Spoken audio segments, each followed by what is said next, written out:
জাতীয় যোগার প্রতিযোগিতায় 100% বিজয় হয়ে নজির গড়ালো অন্ডালের উখড়া যোগা কেন্দ্র। চলতি বছরের 26শে জানুয়ারি কলকাতার বারাসাতে জাতীয় যোগার প্রতিযোগিতায় উখড়া যোগা কেন্দ্রের 38 জন প্রতিযোগী অংশ নেন। 38 জন প্রতিযোগীর মধ্যে 38 জনই সাফল্য লাভ করে অঞ্চলের মুখ উজ্জ্বল করে। কেউ প্রথম, কেউ দ্বিতীয়, প্রায় সব বয়সের বিভাগে বিজয়ী কেন্দ্রের প্রতিযোগীরা।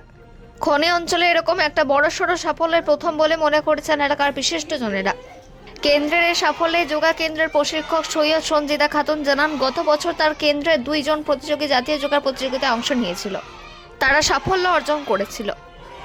তবে এবছর তার কেন্দ্র থেকে মোট 38 জন কলকাতা বারাসাতে জাতীয় প্রতিযোগিতায় অংশ নিয়ে সকলেই বিজয় পদক নিয়ে বাড়ি ফিরেছে। তার কেন্দ্রের ছাত্রছাত্রীদের এই সাফল্যে আনন্দিত হয়ে তিনি তার কেন্দ্রের বিজয় ছেলেমেয়েদের নিয়ে সোমবার সন্ধ্যায় একটা সেলিব্রেশনের আয়োজন করেন। পাশাপাশি যোগা প্রশিক্ষক সৈয়দ সঞ্জিদা খাতুন জানান, আমাদের সকলের উচিত নিজের শরীরের প্রতি যত্নবান হওয়া, আর সেই কারণে প্রত্যেকে যোগা ব্যায়াম করা নিয়মিতভাবে উচিত। অন্ডাল থেকে রিপোর্ট নিউজে। ক্ষেত্রে গত বছর 2024-এ আমি দুটো বাচ্চাকে ন্যাশনালের জন্য 99% আমরা সব ডাক্তারের কাছে ছুটি, ওষুধপত্রের পেছনে ছুটি, সেটার বিকল্প হিসাবে আমরা এই যোগাসন ছাড়া কিচ্ছু বুঝি না। যোগাসন করে ইভেন মানুষজন সুস্থ থাকছেন, তারা ফল পাচ্ছেন এবং তারা রীতিমতো যোগাসনের পিছনেই ছুটে চলেছেন। তারা অনেকেই সুস্থ হচ্ছেন আস্তে আস্তে।